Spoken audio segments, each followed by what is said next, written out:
Good afternoon. Welcome to Entrepreneurial Live Interviews with Connie Fuchsa. I bring you the interview series that you see today and that you've seen probably for the last couple of months purposefully because I want to share with you some pretty amazing people that are out there figuring out how to change the way that we do things. They found a need, they saw something that had to be done, and they made a pivot in their world to bring this good information to us. As we all know, we're all on this planet for a reason, and sometimes it's hard to figure that out. But a lot of these people that I've interviewed have figured that out, or maybe have tried several different things to get to the avenue they're at now. And I've been able to be exposed to some amazing people, some that I've known for a while, some that I've more recently just met. And Andrew happens to be one of those people I just recently met. So Andrew, thank you so much for being with me today. I really appreciate your time. Yeah, I'm super excited. Thank you again for hosting. Absolutely. Excellent. Well, Andrew is here to tell us about himself and his entrepreneurial journey. So Andrew, would you just start with telling us who is Andrew? Where did you come from? What steps did you go through to get to here? And what is here for you? Well, Connie, I was super lucky because I was one of those super talented people who came out of the womb an entrepreneur. I was just so grateful for that opportunity. Entrepreneurship doesn't work like that. For me, I was fortunate enough for my father was actually an entrepreneur. And so I did know at a young age that it was actually possible to be able to run your own schedule, to not have a limit to how much money you made per year, and that it's even a possibility. And because I had that exposure when I was in high school, I actually did a quote unquote nerdy business camp. It was called the Young Entrepreneurs Business Week, where they teach you how to start and run your own business within a week as a high school student. Because unfortunately, as you probably know, Connie, a lot of educational systems don't teach you those actual professional skills you actually need. And so I had that lucky opportunity as well. And from there, I actually went on to intern for them. And then after that, I spent 3 years traveling around the state of Oregon, helping to promote that program when I worked for them. We doubled the membership within 3 years. We helped bring in over 7 figures in revenue for the nonprofit as well. And since that path, I decided, you know what, now I know how to present. Now I know how to grow a company. It's time for me to go off on my own. And as of October 2019, I'm a public speaking and sales coach, and I use accountability programs to help people reach goals faster. Wow. I mean, one of the things I do like to talk about is the fact that we don't, and I know you joked about it at the beginning, but most people in the world, period, don't understand the entrepreneurial journey whatsoever. They do think it's just a drop in magic that here it is. And somehow, those people are just blessed and they can do whatever they want, which absolutely is the farthest thing from the truth. But what's interesting in your situation is obviously you had some family history. So in your case, we're all taught things as we grow up. That's who molds us into who we are. But in your case, you had the unique opportunity of having a family member, your father, who actually was an entrepreneur. And so you could see what that journey actually looked like. And so obviously that molded some of your feelings and your thoughts. Oh, 100%. And once you get exposed to that inner fire, a lot of people don't realize that everyone has an inner entrepreneur to them. And to me, an entrepreneur is someone who's a problem solver. You have to be optimistic about things. You have to be constantly innovating. And I'm sure a lot of people have stories in middle school and high school where they would sell gum at recess, or they buy and resell chips or cookies. And like, those are entrepreneurial endeavors. And it was pretty funny, actually. I went to a private Catholic school when I was in, K through 12, actually. And when I was in 6th grade, I would buy bags of chips from Costco at like 25 cents each. And I'd sell them for $1 during recess. And I'm like, geez, this is awesome. But because it was a private Catholic school, they said, Andrew, you can't do this anymore. That's not allowed. And I'm like, well, darn it. And of course, if I had an entrepreneurial vision, I would have kept going. But, it's very easy to have entrepreneurism get suppressed sometimes as well. Yeah. Wow. That's a very good point. Well, that's really creative. There's a lot of stories of that. People, selling trading cards and food and things like that. But it's interesting to hear you talk directly to that. So, so talk a little bit about, I love that you brought up about the fact that schools don't teach a lot of the pieces of entrepreneurism, even to the fact of basic monetary skills. A lot of schools don't even teach that. Most kids coming out of high school don't even know how to balance their checkbook, unfortunately. And, it's just a real fact. They just don't know where to go or what to do or where to even start with these things, some basic functioning skills. So talk a little bit about that, because you got into a program. Give us a little more detail about this program that you got in, Young Entrepreneurs Business Week. Talk to us a little bit about that program, because how intriguing is that? Yeah, so it was actually started in 2006 by a couple named, Marissa Fisher was one of the top people, and Nick Fisher was her husband to help create this program. And yeah, they were in college, or they just got out of college, and they're like, wow, like how come, these high school students aren't being taught these professional entrepreneurial skills? Or like, how do you properly shake a hand? How do you do a job interview? How do you promote yourself and pitch your brand to a company so you can get hired, or so you can pitch a company to get invested in? And so they started that program in 2006. I think they started with like 10 people. And when I came through, we had luckily a guy who was an expert at growing and scaling companies who got brought on our board. His name was Jeff. And essentially, yeah, it was a really amazing program. And there are similar programs around the country. One program is called TIE. And then I'm blanking because it's been a few years since we read similar programs. But what was unfortunate is because of COVID, the program did have to shut its doors just this summer, August 2020. Mm-hmm. But we're hoping there will be an eventual revival, because a big part of the program was the interactive in-person experience. And so right now, hopefully there are more virtual programs out there that teach you how to start and run your own company within a week.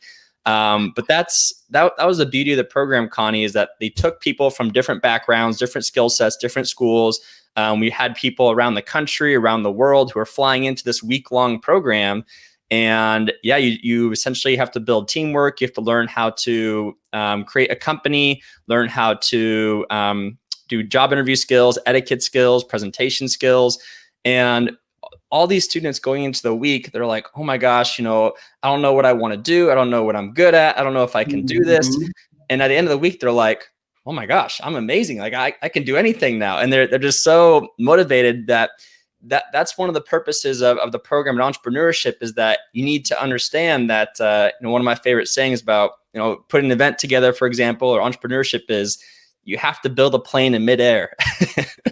and just going to have that attitude about things, that if you're serious about pursuing something, I work with a guy named Chris Krimitsos. He wrote a book called Start Ugly. Imperfect action is better than perfect inaction. And so it's just a matter of picking up and going and moving along. And of course, a big part of the program too is getting mentored by people who were already there, already had professional skills, wanted to help serve others, and really having that guidance along the way, so that if you did mess up, you know how to learn from it, or to help prevent you from messing up in the first place as well. And that was truly essential. So a couple things you hit on here that I think are so valuable. And first, and I think we talked a little bit about this off air, but mentoring, one of the things about entrepreneurship is entrepreneurs have a misguided confusion that when they're going in their path and they get stuck for whatever reason, they can't ask somebody for help, because then they will look weak. They look like they are not, they're not supposed to ask questions. They're not supposed to not know what's going on. And so in turn, that's such a huge struggle, because a lot of times internalizing things and then maybe even stepping away from what they're doing because they just can't figure it out. When in fact, more often, the mentoring is the huge piece, because usually the people that you're asking this assistance from went through the exact same scenario, and they're thrilled to help. As a matter of fact, they're taken on in this kind of program for exactly that fact, for exactly that purpose. So talk to us a little bit about mentoring in your eyes and in that program, but also in your entrepreneurial journey, because obviously there's a lot of pieces to this. You quote a lot of different people and a lot of different tools that you use, but mentoring is part of that. And I would like for you to speak about that a little bit more, if you would, please. Oh, of course. For you, Connie. Yes. As you know, I'm a big fan of quotes. And so two quotes I want to bring to mind. The first quote is by Jim Rohn, a guy, one of those people who I could listen to for hours and hours, never get bored of what he says. And I'm pretty sure he came with the quote that you are the average of the 5 people you spend the most time with. And so just being mindful of that, saying, hey, if you're a super ambitious person, if you're driven, if you're motivated, if you want to start a big company or a profitable company, are you spending time with people who are already doing that? Or are you spending time with people who are, they don't believe in your mission or vision? They don't believe that anyone could become their own boss, become an entrepreneur.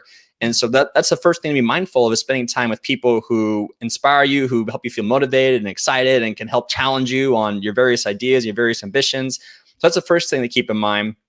Another thing too is, I understand that the reason why people feel like asking for help is a bad thing is because they might feel quote unquote dumb for doing so, or they might feel like they have to do it on their own, or else they are not professional enough, or some people say it's like a masculinity thing, like, men don't ask for directions, they don't ask for advice. But the issue with that, bringing another quote by Gary Vaynerchuk, he says, if you never ask, the answer is always no. And this is such a key principle, that it's okay to ask for help. And more importantly, I'm 26 years old, Connie. I love being effective with my time. I love doing things quickly. And one of the most things I'm afraid of is, doing things the wrong way, because I was too much in my ego without asking for help. And so what I've found is that when I go out there and ask for help from people, most of the time they say, oh yeah, use this resource. Oh yeah, this helped me. Oh yeah, check out this person, check out this book, check out this podcast. Believe it or not, I found that in my 26 years of life that people like helping people, and they're happy to do it. It's what gives us, joy, satisfaction, fulfillment, meaning, knowing that we're able to help people. And so as long as you're sending the elevator back down, where because you're getting helped, you're continually helping others as well, it's a matter of keep that momentum going. And there's also other reason why it's important to ask for help is I listened to a great podcast called The Life Coach School by Brooke Castillo. And she makes it the point that just because you've never done something before doesn't mean that you can't do it. And she uses the example of, like, if you told a baby, hey baby, you've never walked before, so you'll never be able to walk. The baby would be like, screw you, I see the other person over there walking, so I'm going to get up and start walking. And the baby would study the other person to see, or the other baby to see what the other baby did to walk as well. And so it's kind of keeping that in mind, that there's a good chance that no matter what you want, no matter what you want to do, someone has already done it before, and they've banged their head against the wall too many times trying to figure things out. So spare yourself that banging that head against the wall, and being okay with asking for advice, asking for help. But of course, do it in a professional way, which of course is another conversation. But I'm a huge advocate with having curiosity, asking for help, and studying what works so that you don't have to make the same mistakes. Yeah, I love that baby analogy. And I've used that before so many times, because there's, if that baby doesn't get up and try to start walking, that baby never walks. And that baby never talks. He never becomes interactive with other people. He doesn't figure out how to feed himself. If he isn't inquisitive, or she isn't inquisitive enough to do the things that she doesn't know how to do, she's never going to do anything. She might as well have just stayed in the womb. Because they're not going to get anything done. So you're absolutely right. It's just, unfortunately, as we get older, our mental direction is so controlled by outside influences that it causes us to overthink things and then talk ourselves out of being able to do something that we should have no problem being able to do. It's just how you're going to do it. So a couple of things that I love that you talked about. I'm looking because I wrote so many notes. My page is already very full, and we're only halfway through our interview, which is great. Good, yeah. So I love that build a plane midair, because, some people will say you have to build your business plan. You have to put all the pieces together. You have to make sure you have all these resources. And it depends on your personality, what works for you, what your system is. I'm a little more of a systems kind of person, but I also love that analogy of building a plane in midair, because if you otherwise systemize yourself to death before you even get started, you'll never get started. So I love the fact that you said that, and start ugly, but building the plane in midair just really gives me such a visual that is so real, because once that plane takes off, we can put all the rest of the pieces together. Just get it up there and keep pushing yourself to get up and keep going and going. I love that analogy. That's great. The other thing I really loved is the one that you talked about with Jim Rohn's. You are the circumference, if you will, of the people around you. You talk about, those people encouraging you, or, giving you credit and making sure that, help keep you on track. And I like to say, are the people that surround you lighting your hair on fire? Or are they throwing a bucket of water on you? That's what I want to know, because if they're throwing water on your fire, they're not your people. They're totally Mm-hmm. not your people. And I don't care who that is. Mom, dad, brother, sister, cousin, whoever, best friend. If they're throwing a bucket of water on your head and you're trying to do something and putting your fire, they're putting your fire out. They're not your people. I mean, I'm not saying divorce your mom, but what I am saying is don't go to her for advice for your business or Mm-hmm. your challenge or your opportunity that you want to take on. That's Well, the piece. and that's such a really good point too, Connie, is because people are so happy to give advice all the time and give help all the time, you have to be super mindful of who you're getting advice from. If you talk to us, so that obviously different people excel in different areas of their life. You might have a successful business person who struggles a relationship with their family. You might have a great relationship with their family person who struggles with business. And so you want to be mindful of who you're taking advice from and making sure you're aware of that, because if you're asking for business advice from someone who A, hasn't helped someone else with business advice, or B, doesn't know what they're doing in their own business, they're going to give you advice whether you want them to give you that or not. And so you have to be mindful, say, who am I getting information from? Who is this? Why is this helpful that I'm receiving information from this person? So it's really being mindful of that. And I also attended a public speaking session about a world champion Toastmaster, Darren LaCroix. And he talked about that story, how on his way to being a world champion public speaker, everyone in his local Toastmasters meeting, and they gave him this advice, gave him this advice, gave him this advice. But luckily, he had hired a world Toastmaster public speaking champion coach. And the coach said, Darren, if you want to do this, this is what you need to do. And it was complete opposite of these 5 other people who hadn't won a championship before. Mm-hmm. And so because he knew the right person to listen to, that's what allowed him to finally win that world champion of public speaking and being mindful of where he was getting his information.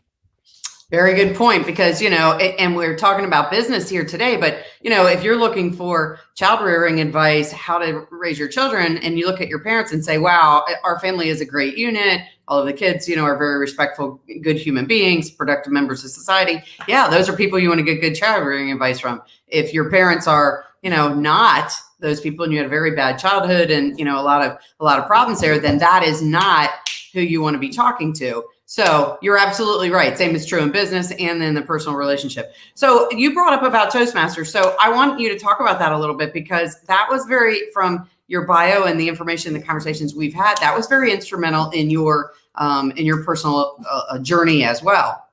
Oh, that was super essential. I highly recommend. In my opinion, I believe Toastmasters should be a required curriculum in any education model, because, well, first of all, public speaking is the number 1 fear in the world, which is crazy, because people fear public speaking more than spiders, more than snake, even death. And there is some history, biological history behind that. The reason is because humans were used to living in tribes and groups of people, and you had to rely on other people in the community to help make sure you survived. And it's built into our DNA that if everyone is staring at you, you think you did something wrong. And of course, if you did something wrong, you get kicked out of the tribe, and then it's just no good from there. And so we have to remind ourselves that we're giving any kind of presentation. And that's the other thing too, is that every time you're talking to someone, you're giving a presentation, whether you realize that or not. And so that's why it's such an essential skill to learn, no matter what setting you're in. And so, yeah, we have to be mindful. It's the 21st century that, even if you say something embarrassing, even if you quote unquote stumble over your words, there's a good chance you're not going to get kicked out of the community and then be screwed over, essentially. So it's kind of a little mindful thing. But with that said, yeah, my Toastmasters experience, that was definitely one of the best decisions I ever made when I was in college. My first year, I decided to compete in the international competition, and I thought I was really confident and I thought I was good. And then I got second place out of 2 people. And I'm like, well, shoot, I guess I'm not good at public speaking if I can't even get better than one other person. And what really clicked for me is between that time, I also was in a fraternity called Delta Tau Delta at the University of Oregon. And I wanted to be in a leadership position for the fraternity. And once again, I thought I was confident, giving a good presentation about why I'd be a good fit, but I didn't get selected. And I was like, what? I thought I'm a good speaker. I'm taking Toastmasters. What's going on? And luckily, one of my fraternity brothers told me, he goes, Andrew, you're a great presenter, but you didn't get chosen because you weren't passionate enough. You just weren't passionate enough. And that's my light bulb moment kind of clicked in my brain and my mind going, geez, you know what? You're right. I didn't use my full vulnerability, authenticity, going all in. I just kind of, I use that excuse like, oh, if I don't try, then I can never fail, kind of thing. That mindset that we get into. And so once he gave me that piece of advice, that was super useful. And I used that piece of advice for going out the next year. And that next year, my senior year, when I was president of the club as well, I got voted the top public speaker in all of Central and Southern Oregon at 22 years old. And that's just something that I've utilized in my conversations and presentations from here on out.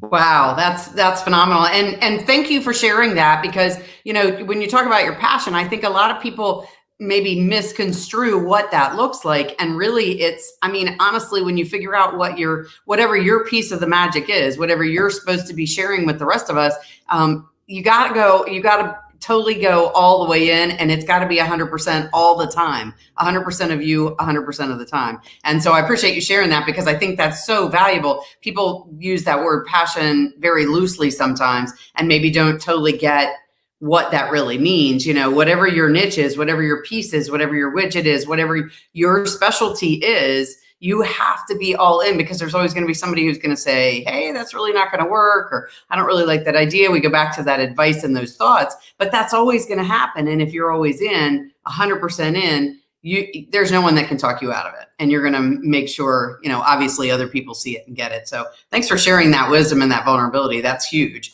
So talk to us a little bit, graduating college and then decided to open your own business and be a public speaker. And how did you figure out what you were going to speak about and what you were going to do? What does that transition look like? Yeah, it's a great question. So because of Toastmasters, my public speaking, I started putting myself out there on social media and content more. And what was pretty cool is, my two options out of college were either being a cruise ship host to travel around the world, have a bunch of fun on cruise ships, or working with that nonprofit YBW. And another quick point about passion is I was listening to a video. So I also recently ran a virtual event back in August called Podfest. And we actually broke a Guinness World Record for world's largest virtual podcasting event in a week. And that was thanks to the vision of Chris Krimitsos. And one of the guys, as I was going through the replays, talked about the importance of being motivated. And he had a funny quote that says, passion's important, but purpose is more important. And if I was just focused on passion, I'd have 30 kids in 30 states at this time. but if you focus on your purpose and then you get the passion to support the purpose, that's what's more important. So with that said, going back to your question of, okay, what was my transition from, passion, purpose, and coaching? So I went with YBW. I gave over 1,000 presentations in 3 years. I knew that I wanted to build a brand to help people with public speaking skills and helping them create their own public speaking brand. And then I hired my own coach to teach me, how to charge high ticket sales. And when I learned that it was possible to charge, 4 figures at a time for several hours of work, I'm like, well, that is amazing that you can have that kind of impact on people. And of course, getting paid for your worth as well. And so I left my nonprofit gig in October. I immediately started coaching people. I did the whole thing where I coach people for free, and then I did trades. And then I took the high ticket coaching sales course. And that's when I got a lot more confidence to start charging people for my programs, my coaching, to saying, these are the results you're getting. Here's the ROI you can expect. Here's why this high ticket investment is worth it. And when you start to see things from that perspective, it really does help when you're creating your offer. And I was just talking to another guy yesterday. He has 45,000 downloads a month on his podcast. He doesn't have a single sponsor so far. And I was telling him, hey, if you brought in a sponsor who, let's say they charged $100 a ticket or $200 a ticket, if just 1% of those people buy a ticket, that's tens, if not hundreds of thousands of dollars. And that's why it's worth why you can charge so much to have a sponsor your podcast, essentially. And so being able to see that shift in perspective is helpful for people to understand that people care about results. They don't care about certifications. They don't care about, yes, experience can help, but if you're someone who says, I bring results, here's exhibit A, B, C, do you want results too? Great, let's work together. That's the most important, is understanding, helping people create those transformations for themselves and bring the results they're after.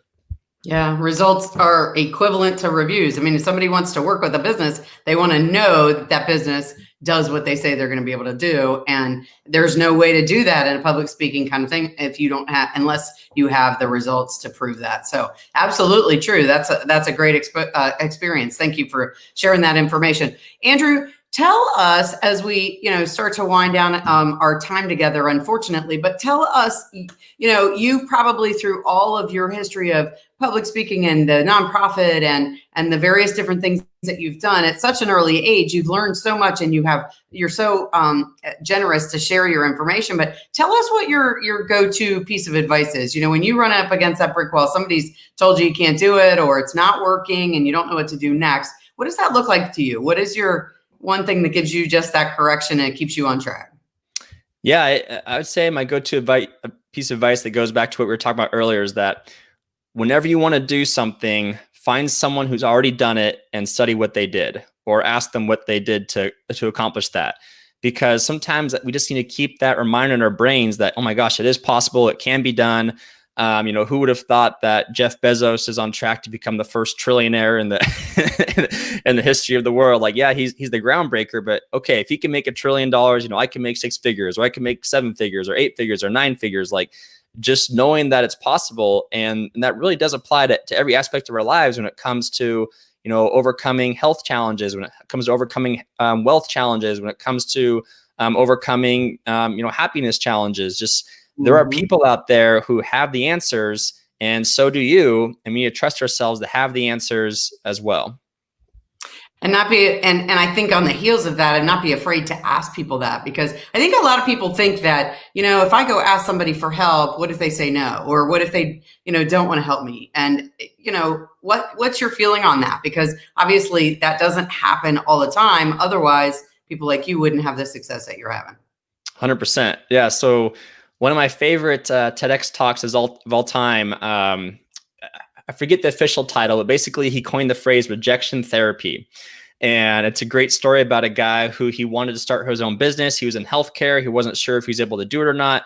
And so he decided to challenge himself to ask people things every single day that, even though it benefit him, there's a good chance that other people would say no to it.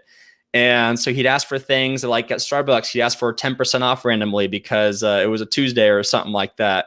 And he just started asking people for things, and surprisingly enough, they started saying yes.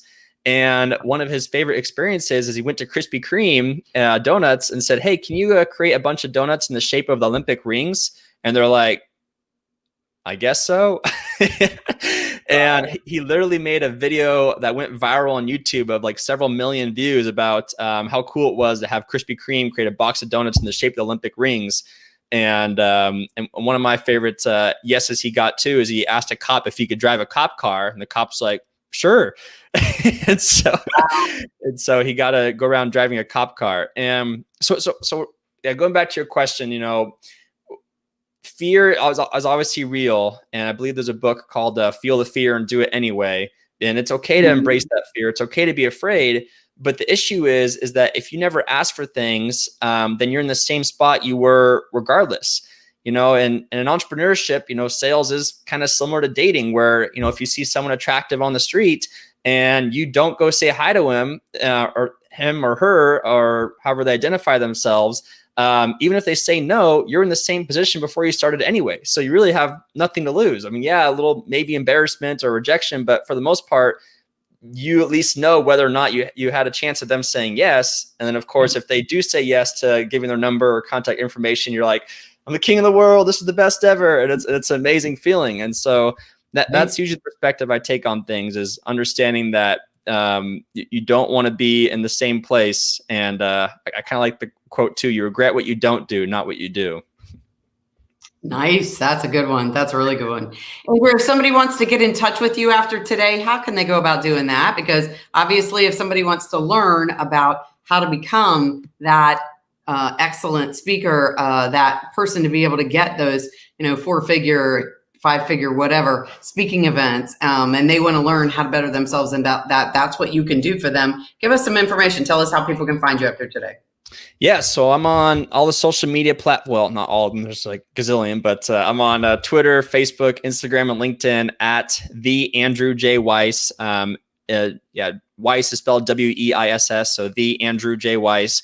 And yeah, happy to connect with you. Send me a message. And my website is weisswisdom.com. That's where I'm hosting that contact information as well. And I'm also currently putting together an accountability group for 2021, where the mindset is you reach your 5-year goals in 1 year or less. And so we're holding each other accountable to build personal brands, 6-figure brands minimum.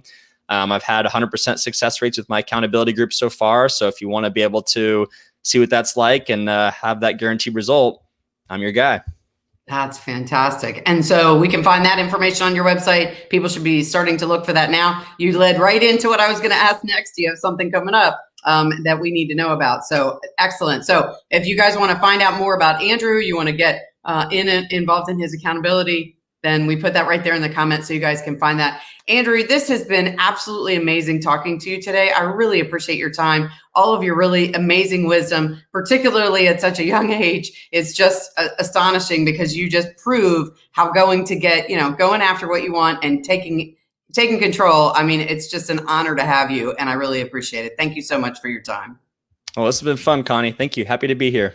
Awesome. Well, you guys, I really appreciate everybody tuning in today. Entrepreneurial Live Interviews. It has been live on Facebook and YouTube. We're also going to do a replay. I'm going to put the replay on LinkedIn, so make sure you're tuning in there. You also can go to my website, conniefuchsa.com, and you can find this and the replay of this interview and then all of the other interviews we've done with all of this astounding entrepreneurial information, which is why we do this series. So you guys can understand what these challenges and successes are that people have found and continue to be able to grow their business. And so I really appreciate you, Andrew, and I appreciate all of you for tuning in. And until next time, thank you so much for tuning in. And Andrew, thanks again for your time.